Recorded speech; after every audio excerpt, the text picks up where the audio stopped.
My name is Piper Lovemore, and I'm happy to welcome you guys to this session on women's health and cannabis. I'm especially excited to be in a space where we can discuss this so openly and so academically, as you will come to find in the presentation. So I'll give you just a brief introduction of myself, and then my wonderful co-panelists will introduce themselves as well. Like I said, I'm Piper Lovemore. I have been a community birth worker and midwife on the INA for almost 15 years, and in the practice for coming up on 20, although I'm only like 24, so it's hard to imagine how that happened. And I first myself came to really appreciate this medicine through personal experience. I also have 7 children, slight occupational hazard there, and have been someone who has endured hyperemesis gravidarum for each of my pregnancies. So my interest in understanding how to utilize this medicine, not only for myself but my community, was incredibly personally driven, and I feel like was a successful trajectory to understand the true power that we're reclaiming in our herbal allies. So again, thank you for joining me this morning, or joining us this morning. And I would like to just introduce as well my co-panelists. We have Abby Amirdash with Pakaloha Care. We have Carolyn Candido with Ohana Med Spa. And we have Fuimaono-Poe with Cannabis. So our discussion this morning will be a very informative talk covering some of the science behind how the cannabinoids in our cannabinoid receptors work exceptionally well with this herbal ally. And then afterwards, I'm sure you'll have questions because it's inspiring material. So I encourage you to just sort of make a mental note, and we'll have a great Q&A session after the panel concludes. Thank you. All right. So, Abby, on your job, folks.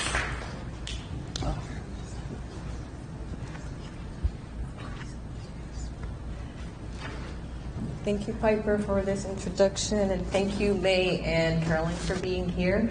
Again, I'm Abby Amirdash. I'm a nurse practitioner. I have a cannabis certification clinic and education called Pakaloha Care in town, so come see me. I love talking weeds and cannabis and anything related. So our topic today, I really chose this topic because I feel like women's health is very underrepresented when it comes to cannabis. And a lot of my patients that I've seen at my clinic or throughout, me certifying patients, is just a lot of women come with complaints, and they go to their gynecologist or whatever, and a lot of times we get dismissed. How many of us have been dismissed by their doctors, like, it's normal, or it's just, you gotta put up with it and all that. You don't have to put up with it, that's the thing. So we're gonna talk a little bit, and I wanna start with just telling you what we're gonna be talking about today. We're just gonna talk briefly about the endocannabinoid system and what are cannabinoids. We're gonna be talking about dysmenorrhea, which is painful cramps, PMS, PMDD, endometriosis. We're going to talk about fertility, PCOS, menopause, pregnancy, lactation, and how to use cannabis during this whole stuff. And I want to start first with, how many of you have heard of the endocannabinoid system? Okay. Would anyone like to share what do they know about it? Not the clinical people. Anyone would like to share? All right.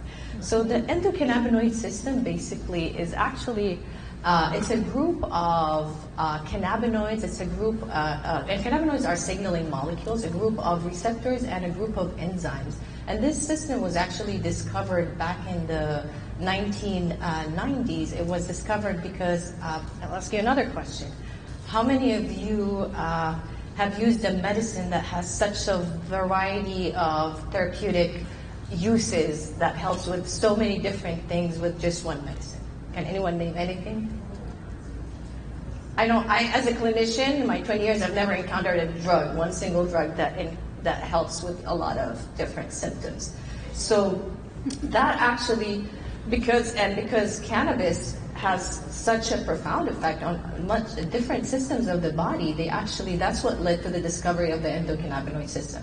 And the endocannabinoid system, we make our own cannabinoids in our body, and there's two main cannabinoids called anandamide and arachidinyl glycerol, or 2-AG, and those anandamide was called the bliss molecule because it was noticed that whenever you exercise, or whenever you have sex, whenever it actually you release that enzyme, that's why you feel good. And this system, like I said, it regulates a lot of our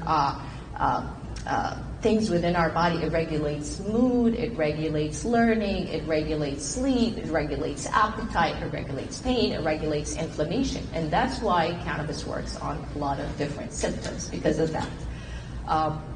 And we have receptors in our body for that endocannabinoid system. They're called CD1 receptors and CD2 receptors. And there are other receptors that are involved with how cannabis affects us. But mainly CD1 receptors are found in our nervous system, and they are also found in different areas of the body. And for men, it's actually it's found in their testes too. And even in fetal tissue, it also expressed cannabinoid receptors in relation to, this is the baby being formed in the mother's womb. It showed that it expressed receptors for anandamide in the uterus. And even the pelvic organs of women, we actually have receptors, endocannabinoid receptors there, and enzymes that can degrade and synthesize those things. There actually are fluctuation of our hormones can change those receptors, especially estrogen. It was found that whenever, depending on when you are in your cycle or if you are menopausal or anything like that, your receptors can increase or decrease depending on that, how your hormones are fluctuating. So that's why actually cannabis used for women actually does make a difference. And cannabis, if we look historically, has been used for thousands of years. If the longest was like, I think 5,000 years in China, they found it in a grave. So it's been used for ages. And I want to talk also about, just in general, the endocannabinoid system. What can help your endocannabinoid system in general? We can help it besides, number one, like I said, exercise. If you exercise for 2 minutes, vigorous exercise, you increase your anandamide. That's your own endogenous cannabinoid in your body. And but also certain foods can stimulate that. Probiotics are good. Eating like a Mediterranean diet can stimulate that. Also certain seeds like omega-3s, omega-6s, those also work on your endocannabinoid system. So if anyone's not taking fish oil, algae oil, take it. It will help you too. And also one important thing I want to add, that whenever you want to exercise, don't make it a chore, because that actually signals your endocannabinoid system that there's something stressful for you. So you don't want to make exercise stressful too. So you want to enjoy exercise to release those endocannabinoids. I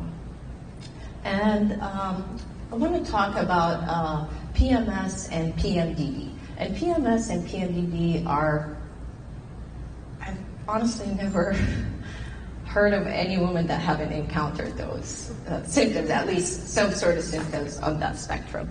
And PMS is basically recurrent physiological and emotional symptoms that occur during when our when our progesterone levels drop, and that's the second part of your menstrual cycles. And it was actually found that CBD helps because, let me just back up a little bit. Estrogen actually helps degrade anandamide, and CBD helps combat that. PMDD is actually a more exacerbated form of PMS that causes it's a debilitating condition, and it affects women, 3 to 8% of perimenopausal women, and it can, take you off work and all that, because the symptoms can be profound.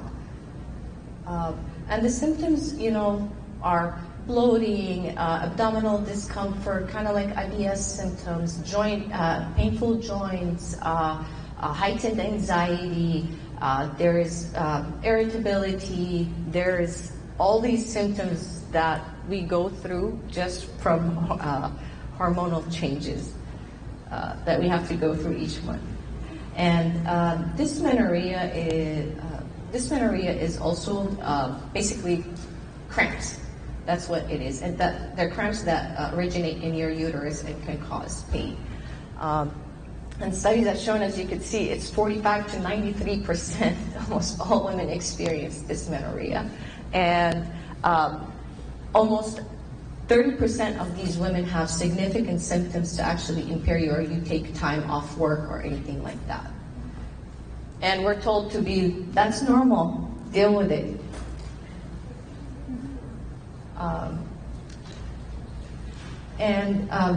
Using cannabinoids actually can help reduce the symptoms. Like I said, using CBD can help decrease degradation of anandamide, so it can actually work to help reduce anxiety and help reduce inflammatory processes involved. So with that, it is recommended that you use CBD and you use also THC, because THC can help with the symptoms as well. And because our THC actually has a direct relationship, can affect our hormones.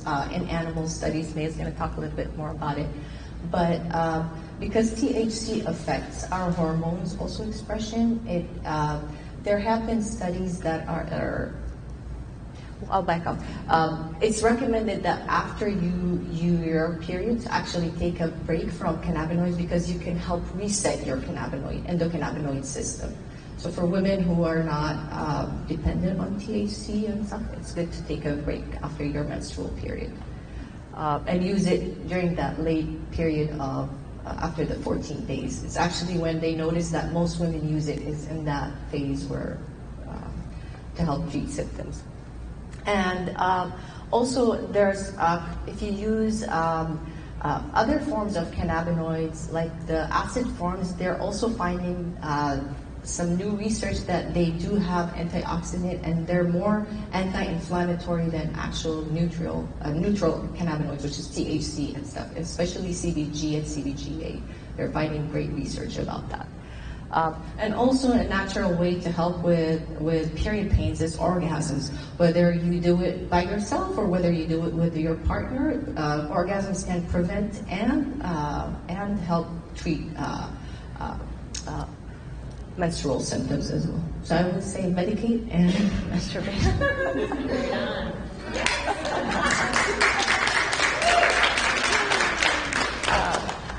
And endometriosis, the famous disease. It's actually, endometriosis basically is when we have uterine tissue that's growing outside of the uterus, grows in the intestines, and whenever we have hormonal changes and fluctuations, those cells also start responding to those hormonal changes, and they cause pain. It can cause infertility. It can cause painful cramps. It can cause IBS symptoms like painful defecations. It can cause even painful urination, painful intercourse. It impairs a lot of women, and 10 to 15% of women that are fall into that category. I honestly see it a lot with women. I don't know why it's only 15%, but I'm not a women's health person. But in clinical practice, I feel like I've encountered it a little bit more. But the symptoms can be pretty severe, and they can impact a lot of women. And surgery seems like, in severe cases, there's surgery, but first line of treatment is usually hormonal therapy, but a lot of women don't respond well. And a lot of surveys show that women have been going to cannabis to help with a lot of symptoms, and it shows that it does help with relieving pain. It does help with shortening the amount of the duration of symptoms that women experience, and it's fairly well tolerated compared to other medications. that are on the market. And even in menopause, I'll talk a little bit about it. And same thing as with cannabinoids, not just THC. Actually, you can treat endometriosis with CBD and other cannabinoids as well. And I can talk a little bit more on that, if you have any questions after. Let's see.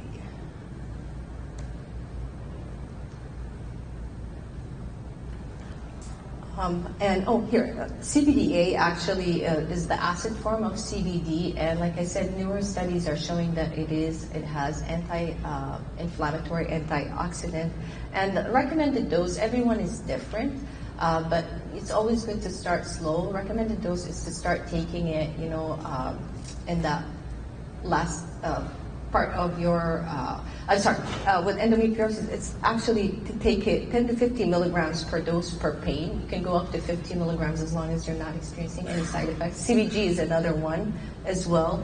And there's another medication, it's hard for me to pronounce it, but PA, it's not an endocannabinoid, it's an endocannabinoid-like fatty acid, but that's another thing. I think it's like the next CBD that's coming, but recent research shows that it is anti-inflammatory, antibacterial. It's actually helps with, it's an analgesic. And recommended dose, I've read the research recently about it. It was pretty impressive. It's actually neuroprotective. They're doing studies with it with Alzheimer's. But taking it 400, studies show that taking it 400 milligrams can help reduce symptoms. The problem with it is it's hard to get absorbed, so you got to look for something that's called micronized, or they break it into smaller pieces. That's well absorbed. And of course, diet. I always tell people, you are what you eat. Whatever you put in your body is going to be expressed. So it's always good to eat a healthy diet, and because that is enriching for your endocannabinoid system as well. Plastic is shown to be inflammatory also, and it helps downregulate. It actually can disrupt the endocannabinoid system. So we're seeing a lot of plastics in foods. Don't eat your food in plastics. That's another thing. And symptoms of endometriosis are very similar to like a lot of other symptoms that we encounter. It has pain, painful urination, disruption in your bowel patterns, increased menstrual flow, heavy bleeding, infertility, pain during intercourse. It causes a lot of symptoms.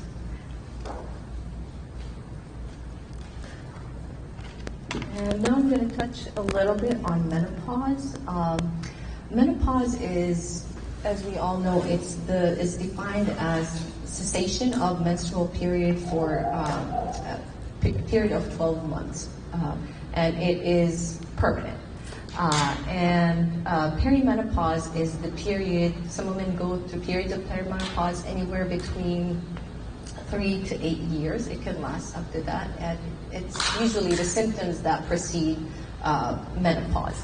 And usually the average age of women experiencing menopause in the U.S. is 51, and there is about 50 million women now experiencing menopause in the U.S. And there is a certain percentage of women that do experience early menopause without any for unknown reasons. And with menopause, of course, we also experience symptoms related to fluctuation in the hormones. Harvard recently did a study in 2021, and they surveyed women that used cannabis, whether they actually had two groups of women who were perimenopausal and women who had already gone through menopause. And they surveyed them whether they took cannabis recreationally or medicinally.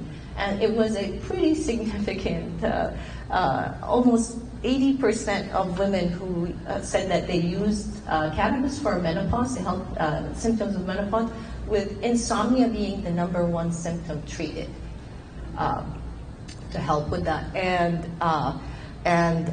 the almost 46% said that it helps with anxiety and helps elevate their mood.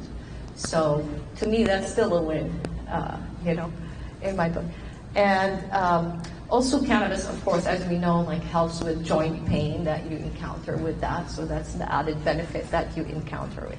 And it's recommended, current recommendations actually do recommend using cannabis along with hormonal therapy to help reduce symptoms of menopause.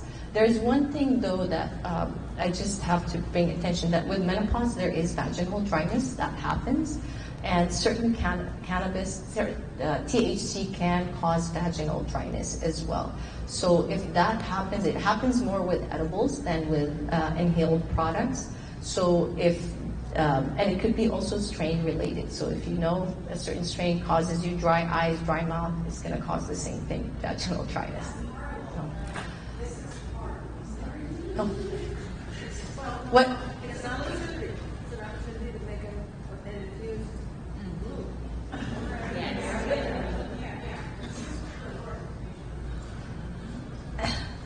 It's what happens. That's why we got to shed light on it and how we treat it. Yeah. But you can actually use cannabis oils or suppositories, yes, to use as a lubricant. The only thing that you have to pay attention to is if you are with a male partner, that those oils can affect condoms, the integrity of condoms.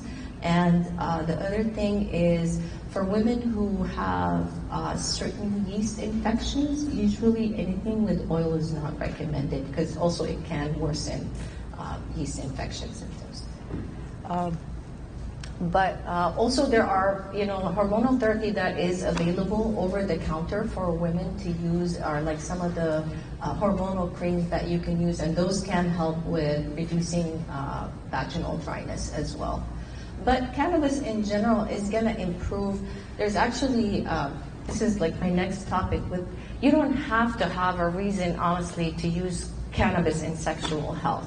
There's another survey that they've done that cannabis actually improved every aspect of sexual health for women. It improved arousal, it improved orgasms, it improved intimacy. So there's actually, and people, they showed that partners who partake in it at the same time, actually it improves bonding with that. So, again, cannabis, and it didn't actually make a difference whether you use cannabis right before you have intercourse or whether you use it just sporadically. It actually still improved the experience. So again, one more reason to use cannabis. Like I said, usually you have to worry with vaginal, with certain THC products that can cause dryness, so you can use lubes again. And another thing, it also enhances the experience for males in low dosages. In higher dosages, it can actually impair sexual function. Let's see, what else should I talk about? And how you can use cannabis, everyone has their preference on how you could use it.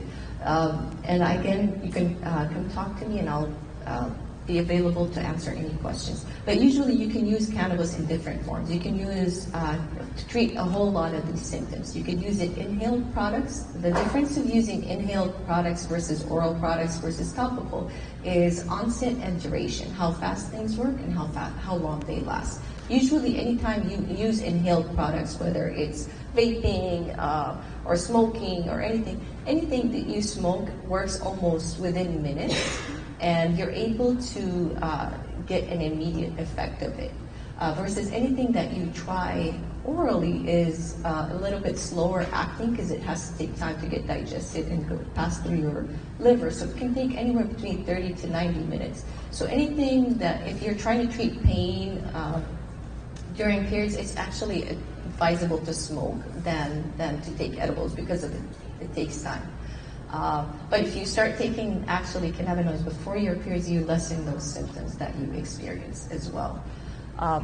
And topical stuff, you can apply topical stuff. That's actually a common question I get. Women who experience period pains and they say they have to work and they can't use cannabis. You can actually use topical cannabis. Most topical cannabis does not produce any psychoactive. You can use it and it would help reduce pain symptoms. Believe it or not, we actually have CD2 receptors in our skin that will help alleviate symptoms and pain.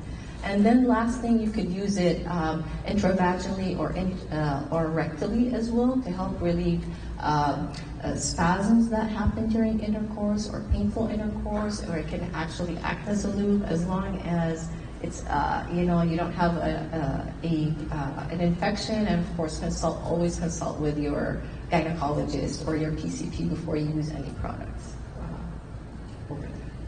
And I think that's all I have to say. I don't know if I took time, but the next person to speak is May. And I'll leave the mic to her.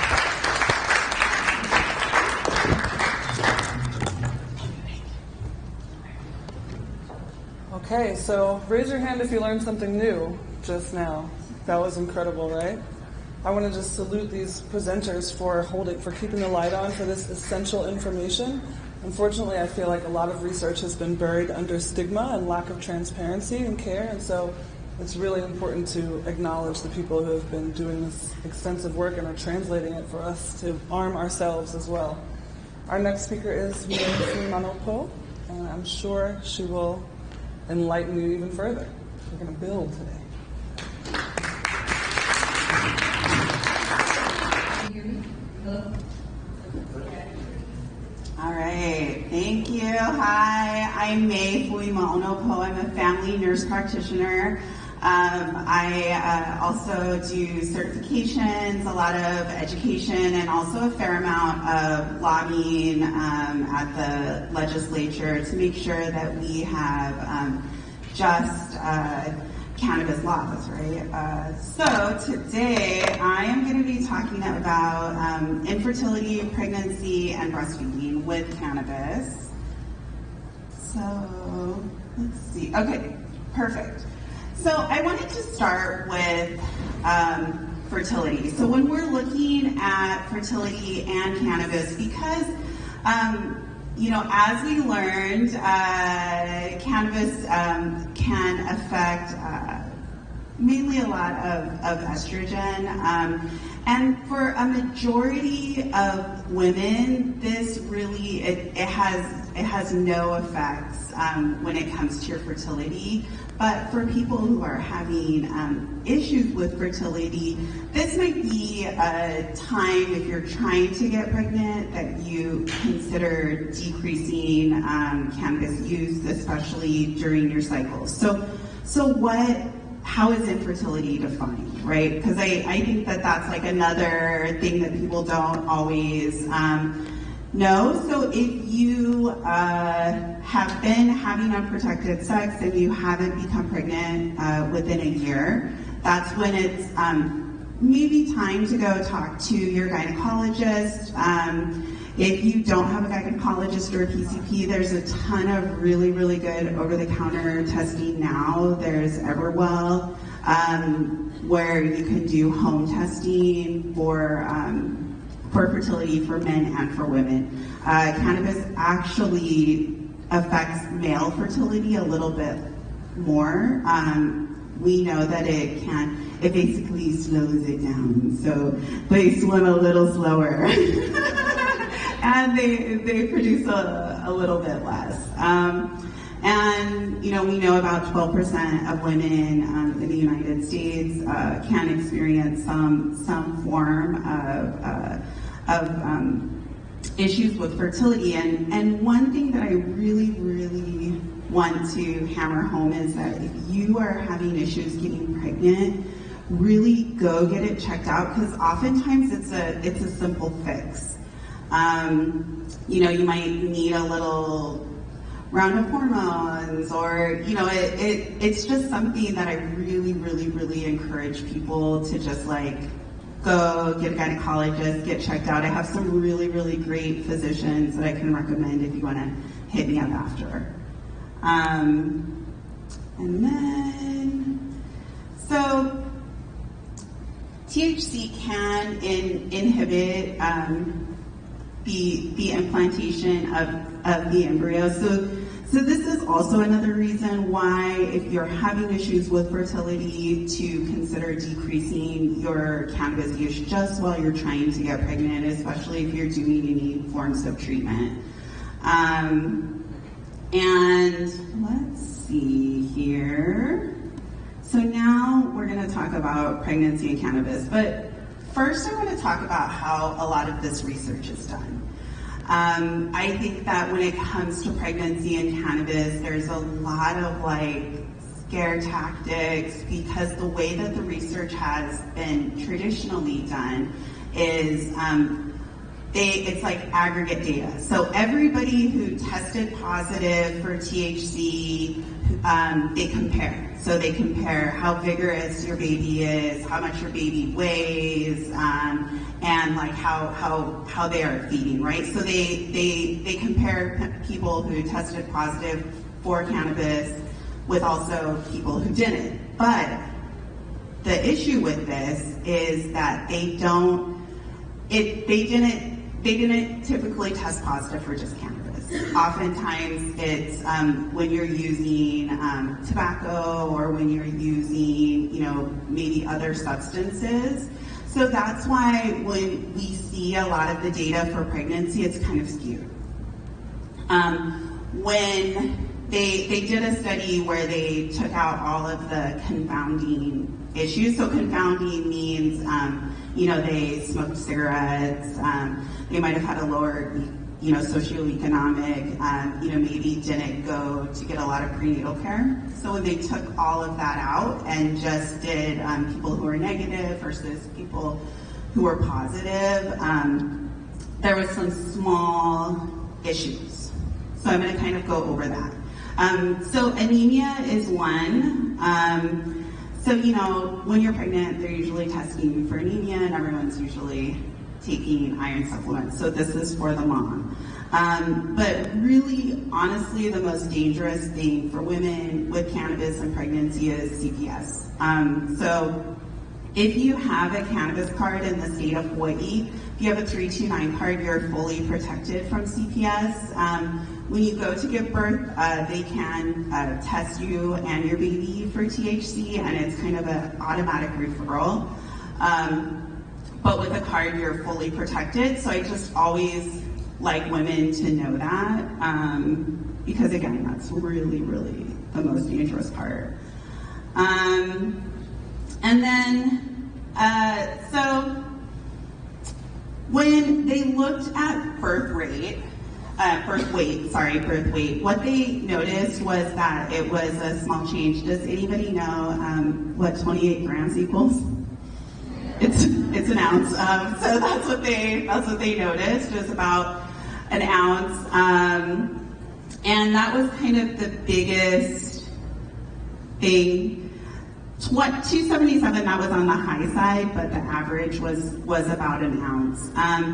So typically, if you are not experiencing hyperemesis gravidum, which is a whole other issue, I recommend, so this is where dose matters. So what your baby gets when you're pregnant is very much dependent on what you take. So I don't really recommend any substances during pregnancy, but if you are having an issue that you would treat with a pharmaceutical, cannabis can potentially be safer. So kind of starting with topicals, THC, CBD, you can use topicals as much as you like. It's not going to cross the placental, it won't cross over. And also, if you use THC,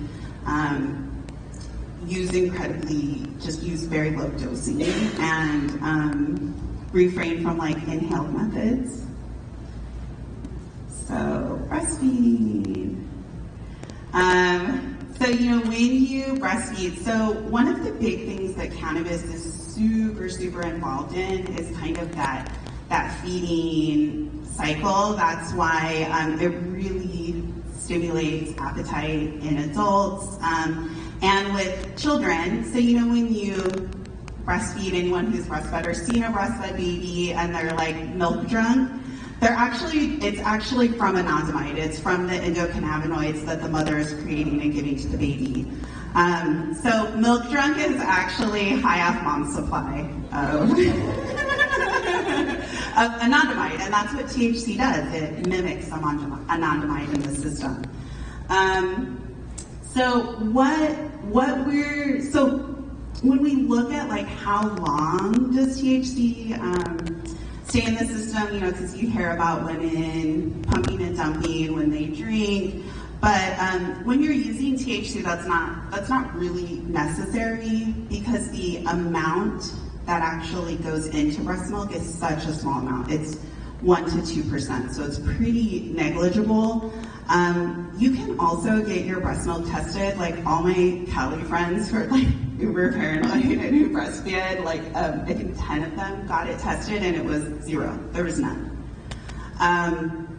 And honestly, like having a baby can be really incredibly stressful and really hard. And if it can kind of help you be able to like relax, sink into your chair and, feed your baby, do your mom thing, we just recommend, again, low dosing, and it's a pretty small amount, and it kind of is out within like 27 hours.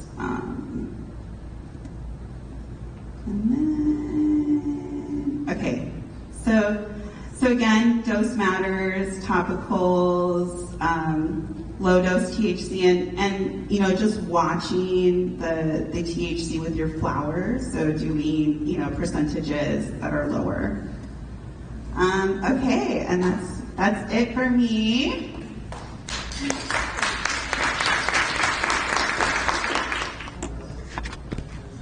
More wonderfully affirming info, was it not? All right, and our next wonderful speaker specializes in translating academic information into tools of empowerment for all of us. So I'm sure that you will be just as enthusiastic about her presentation and leave with even more tools for your tool belt. Please welcome Carolyn Candido.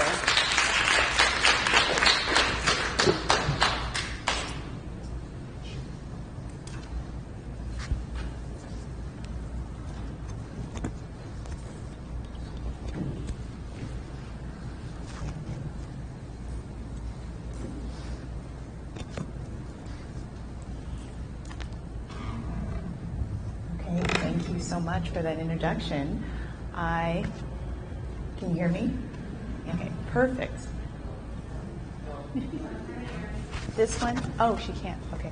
So use the regular, that one's for the video, the regular mic on the stand is for the house. Okay. Can you hear me? Yes. Okay, perfect.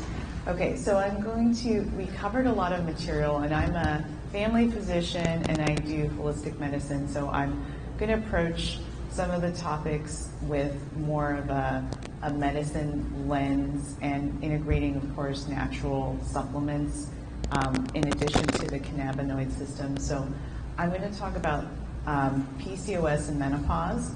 And PCOS is something that a lot of women have, that it affects their period. So many women that come to me in my practice have irregular periods, and when that happens, it could be that they're in perimenopause or they have PCOS.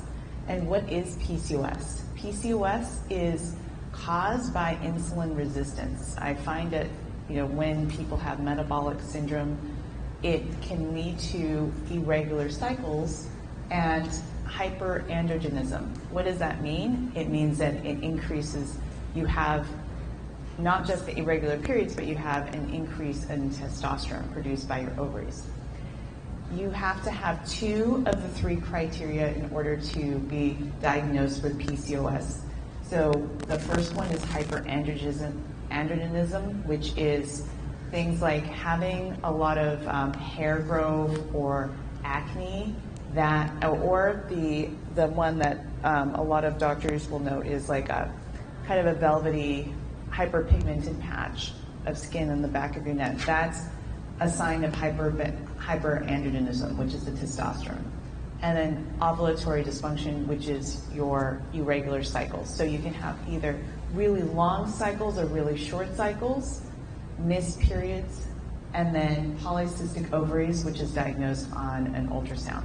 So if you have 2 of the 3 criteria, I would do testing first versus an ultrasound, and as a family physician, I usually run some hormone testing to see what are your hormone levels, specifically your FSH, which tells me if you're in menopause or not, testosterone, estrogen, progesterone, and then prolactin, because if you have high prolactin, that can increase it could cause you to have irregular cycles as well. And then if you have metabolic disorders, I definitely recommend screening for diabetes and also high cholesterol. So those are the things that kind of I think of when I'm looking at a woman that says they have irregular cycles. Do they have these symptoms of hyperandrogenism? And I do some testing for the labs.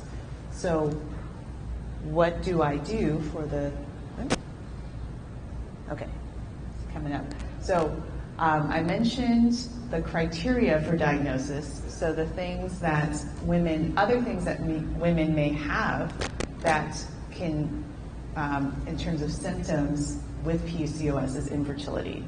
A lot of women think if they're not overweight, for example, that they might have irregular periods, but they could still have PCOS, and that could cause infertility problems, mood changes with the testosterone, acne, fatigue, insulin resistance.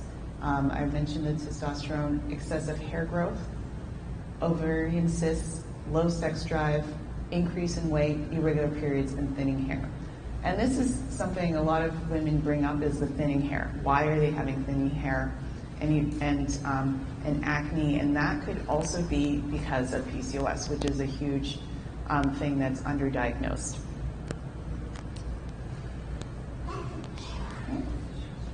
So why do we have in PCOS the acne and the thinning hair and the menstrual irregularities?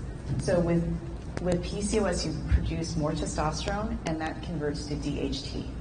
And DHT can cause the hair loss on the top of your head, the acne on your face, and ironically, it increases hair growth on the rest of your body, even though you're losing hair on the top. So the things that I recommend that are natural are myo-inositol.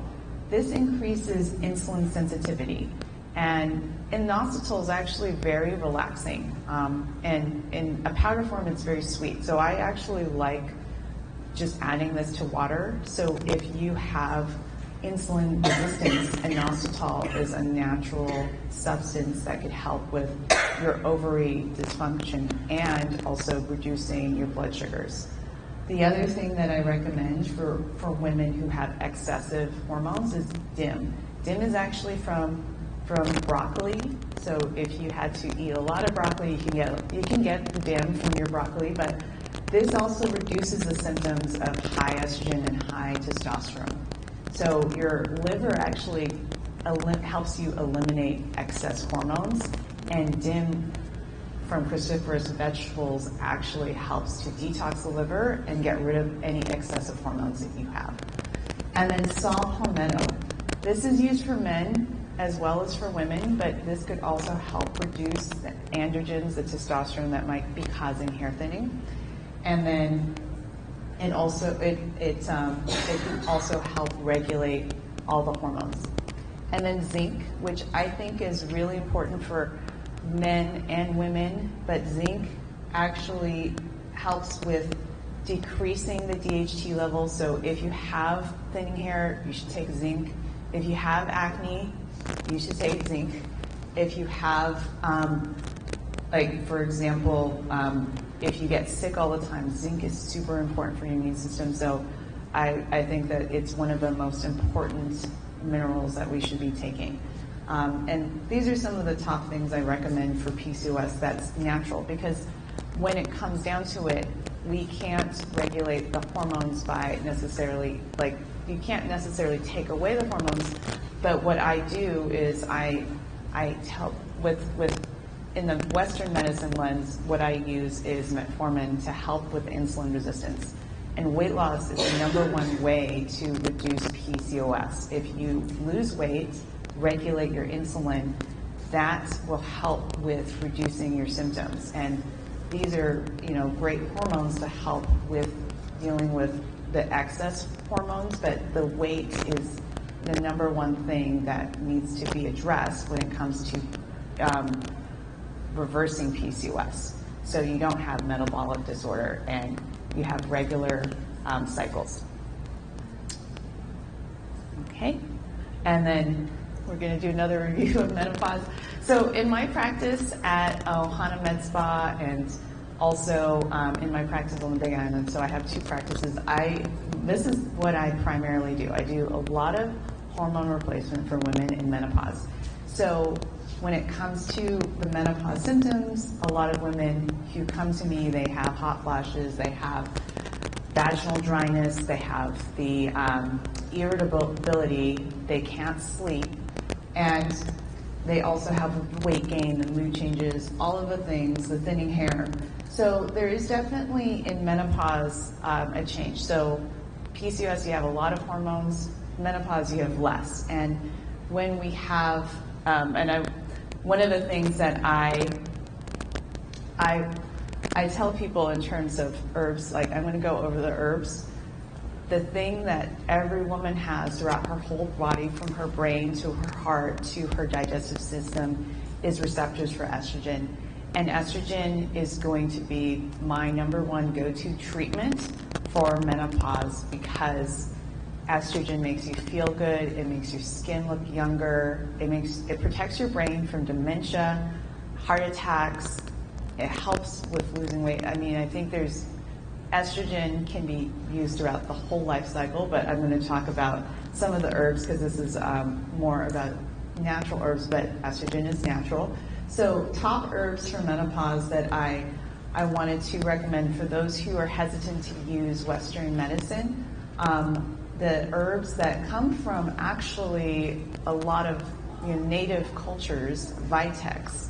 Vitex was used in monasteries and in Greek and Italian medicine, and actually was considered for fertility. It suppressed men's testosterone, but it also helped women in terms of their estrogen. And so Vitex can help with the hot flashes, as well as it increases your progesterone, which declines with menopause. And then black cohosh. So black cohosh is from Native American herbal medicine, and they used it also to relieve night sweats as well as hot flashes and other illnesses. So this is another herb that you can take for menopause symptoms. And then one of my favorites is shatavari. Shatavari is actually a phytoestrogen, and it's known in Indian Ayurvedic medicine as a female rejuvenator. So this also helps with the excessive heat and dryness associated with menopause. And this is what phytoestrogens do. They're not necessarily a replacement for estrogen, but what I like about it is it takes the place of any xenoestrogens that you might be getting from phthalates or plastics and things that are in our environment. So xenoestrogens are also suppressing or causing menopause symptoms. So shatavari is one of those phytoestrogens that I recommend. So I wanted to highlight some of the top herbs that I thought were useful from different indigenous cultures, and I think that you can combine, the hormone replacement with herbal medicine, but in terms of dealing with the side effects of some of the things that we give in Western medicine can be harmful. The regular things that we are given, like SSRIs, for menopause, we don't need to do that. We could just go directly to estrogen and also prescribe herbs that are actually going to help with with improving your natural production of estrogen and progesterone. But this is all I have because I know I want to get to the panel and answer any questions that you guys have, and then with that we'll start our panel.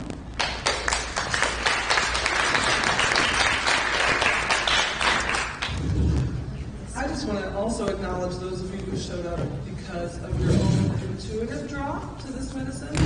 Hopefully in today's talk you've been able to affirm via Abby's insight that it's actually a medicine that has an abundance of uses, and via May's insight that it is something that can serve us both in imbalances as well as in a space of optimal health. And then with Carolyn's insight as well, we see that it really belongs in a place we're essentially destigmatizing so that we can restore this herb to its rightful place among a menagerie of remedies. It doesn't necessarily need to be isolated, but rather works beautifully in concert with many other natural remedies.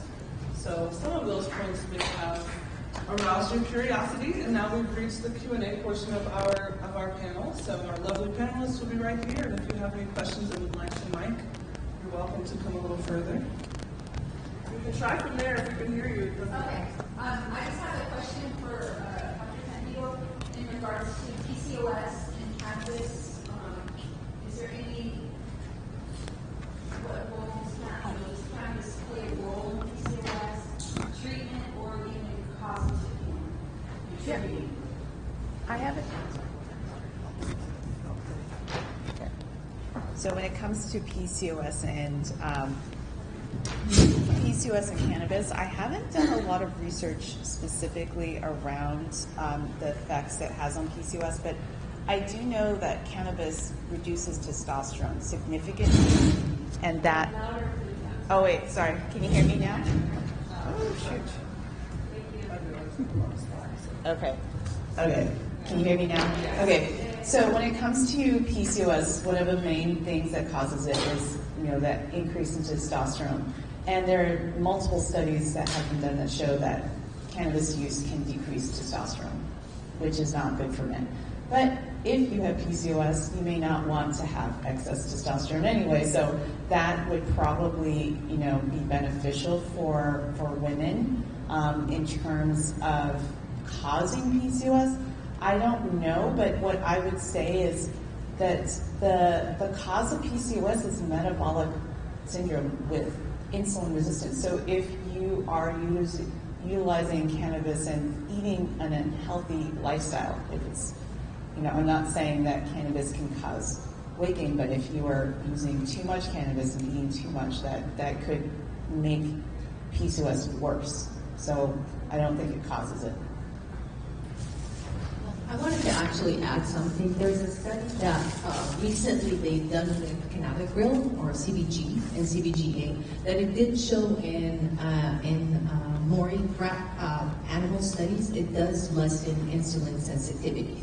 But the research with cannabinoids is still fairly new, and we're still trying, there was so much focus more on THC, but now it's actually an emerging science, and it's very promising, the other cannabinoids.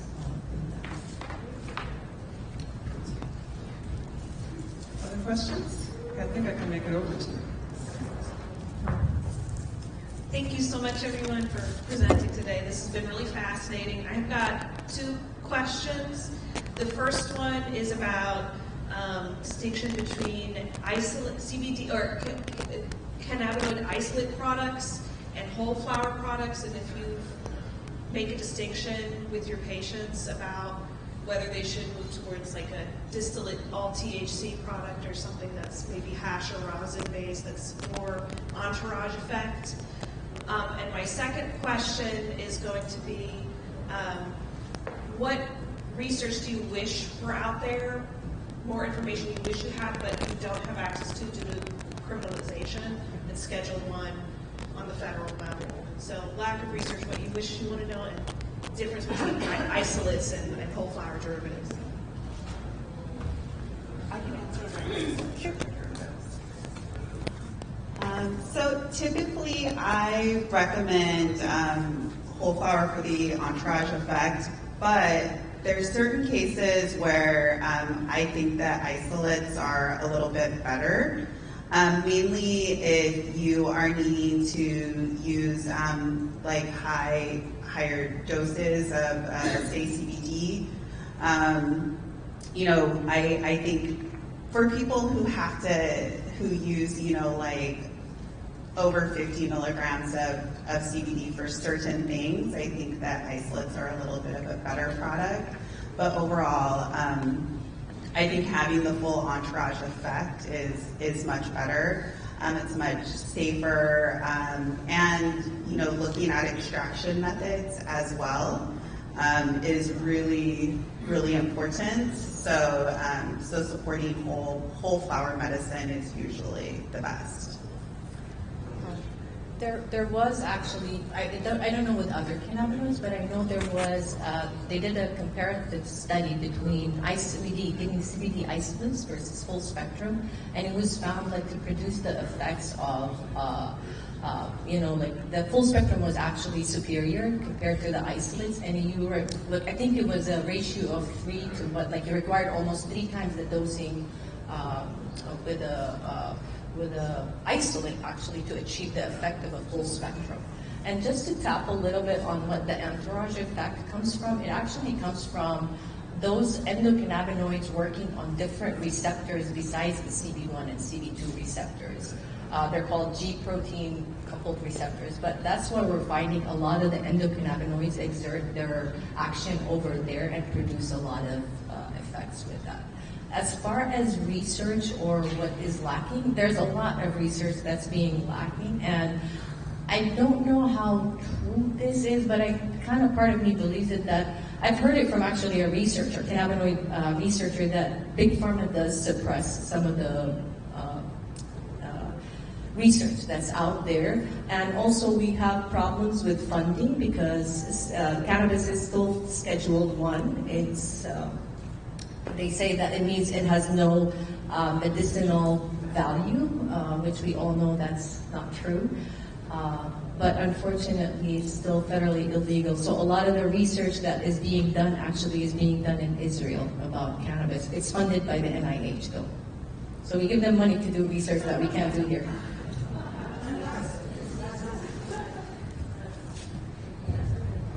Further questions? I just wanted to say that the research is opening up now that they've opened up the research law that just came out last month. So the Congress has just passed the research law for cannabis. That doesn't mean that those of us that are researchers on the grass level are going to get any of that. It's all NIH funding, so Israel's going to get a lot of it, and other large organizations are going to get a lot of that funding. But those of us that are on the grassroots, we're probably not going to see that any of that funding or any of that research probably for another 5 years. Thank you for that. Yes.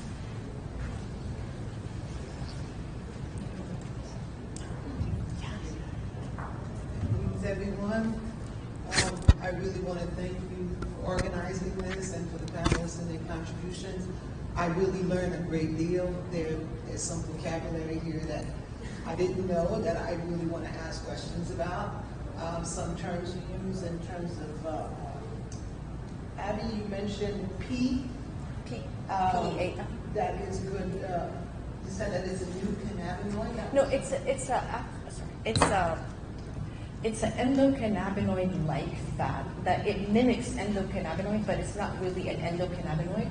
But they're finding, and I'll send you the research. It's really easy to read. They found that it has neuroprotective, anti-inflammatory, antioxidant.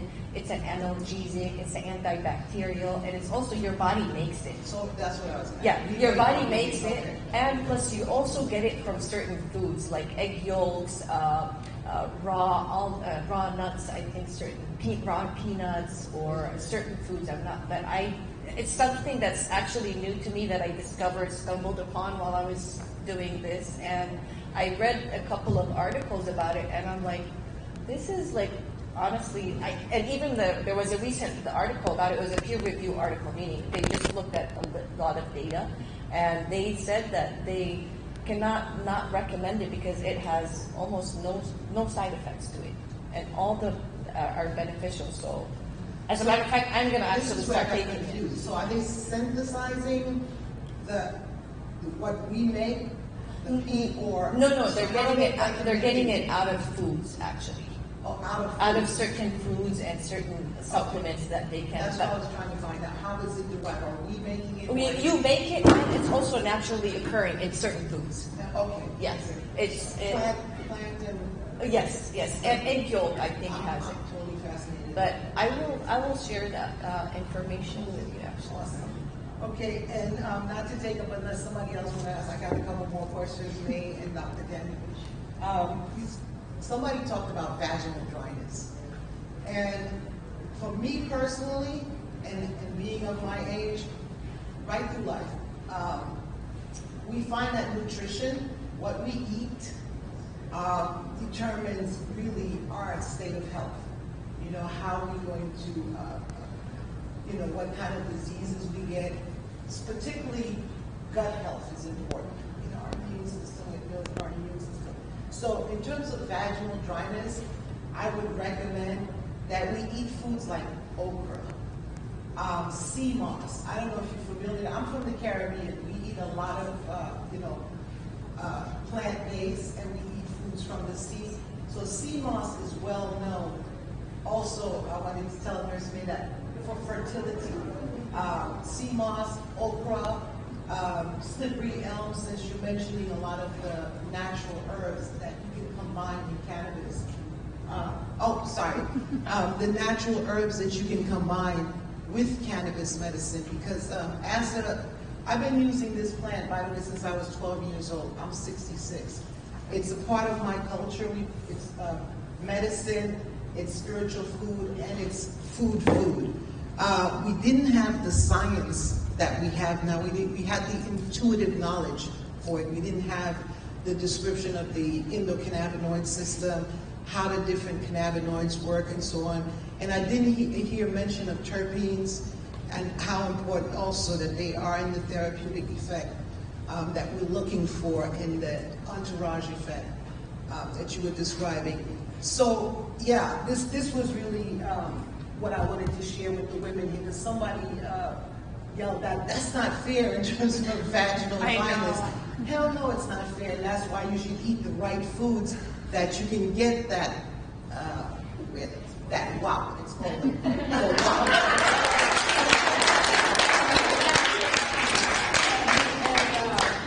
Dr. Candido, can you please tell me, what is Vitex? Like, how is it? Is it from a plant? You mentioned the herbs that we can use. I've never heard of Vitex, and can you give me like a botanical name for it? Because I'm interested. It's actually cheeseberry. It's what? Vitex is cheeseberry.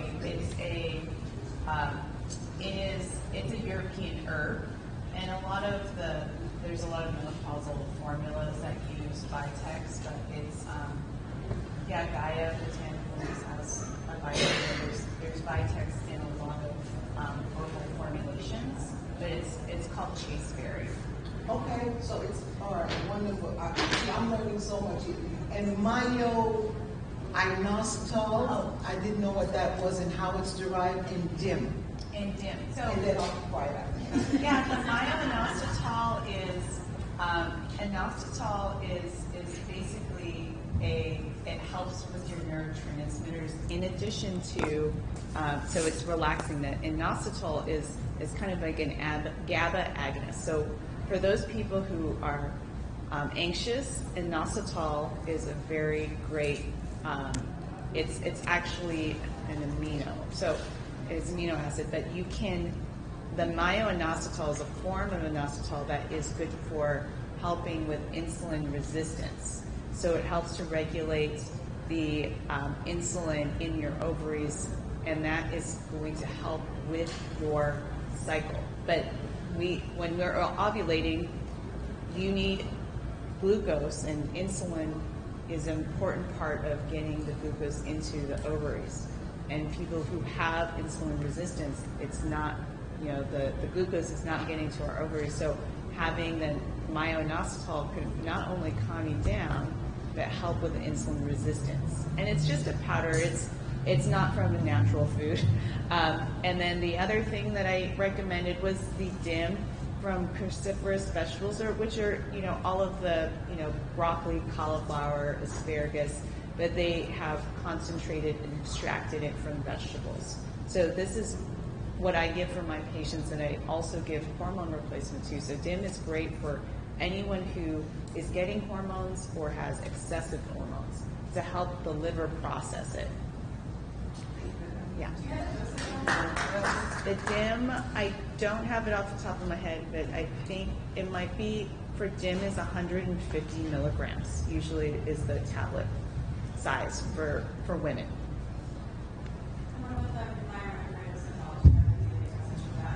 I don't, but I can give you, I'll let you know what the brand is that I use. It's Bioclinicals.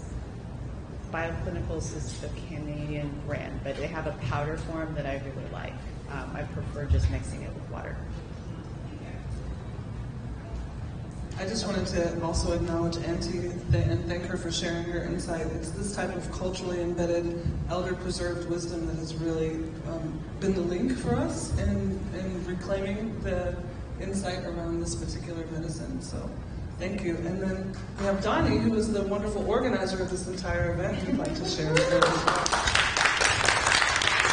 Good morning, everyone. Thank you so much for coming. 4 months ago, we started this, and we weren't sure if we were going to do it, but thanks to all of you, thanks to people like May, Abby, Dr. Candido, and we have Mary here, Mary Reedy in the room as well. Without this sense of community and this desire to, again, rewrite the narrative, we wouldn't have these opportunities, so thank you so much. I, for one, am a micro-fermentation specialist, and I really believe in herbal healing. I do take Vitex, so I thought, yay, because it has helped me. So definitely, I think, please share your suggestions for next year so that we can get quality topics and speakers here to share with all of you. So thank you again so much, and thank you for being here again.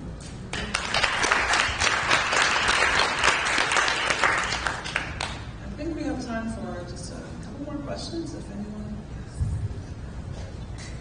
I think I can stretch this thing. Oh, maybe that's about as far as we're going. So, I'm a nurse practitioner too, a psych and a family NP, and I do genetic testing, and I think we're talking a lot about like reducing androgens, but like 15% of women are going to have too much estrogen from their brain, because we have this gene called COMT, and so if you're a MET, then you have a lot of estrogen and dopamine and norepinephrine in the front of your brain, like so. Anyways, when we understand that about the person that we're treating, even if it's ourselves, especially if it's ourselves, that's really important too. So be careful getting too much estrogen, placing it, and I think especially if you're between like 30 and 60, you don't know if you're in menopause or perimenopause or having periods or anything like that. So be careful with estrogen. And the other thing is be careful with metformin, because another thing I do for gene site testing and stuff like that in my practice is like 15% of people can't metabolize any folic acid, so they're folate deficient, and so that is a primary condition that's like the base, just like all this, like it's like a base. So I think this is something that we need to replace. And anyways, there are certain drugs that are called anti-folates, and Lamictal is one of them, and so is metformin.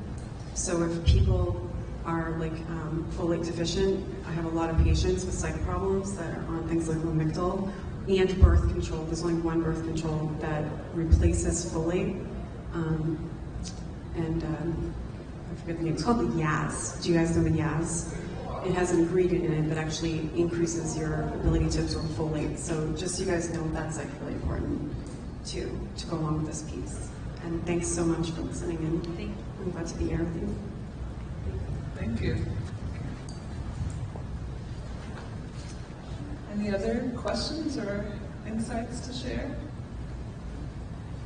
Well, if you haven't taken a peek at the board yet, we do have, maybe I'll get out of the way. Follow-up information or resources as well if you'd like to. If you're like me, sometimes you just absorb all this amazing information and 2 hours later you're like, oh my gosh, I'd like to know more about this or this. So please take a moment to note where you may be able to follow up with our lovely panelists. And you gotta shout yours out. And I was going to say, I have a brand spanking new webpage, which was hot off the press, so mine's not listed up there, but my current work is as Chief Advisor for the Sugar Heal Gang, which is a holistic healthcare cooperative specializing in Black maternal health. And so my email address, or my web presence would be at sugarheal.com/Lovemore. So feel free to find me there as well. Closing anything? Wanted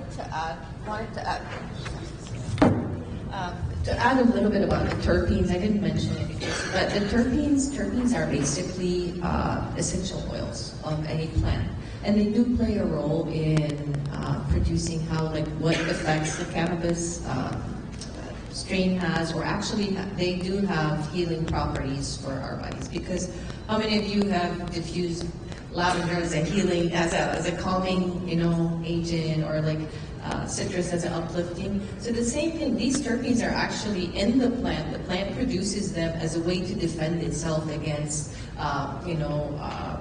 diseases or against insects and all that. And those terpenes actually do play a role they do have that entourage effect where they do have therapeutic effects that can help reduce a lot of symptoms.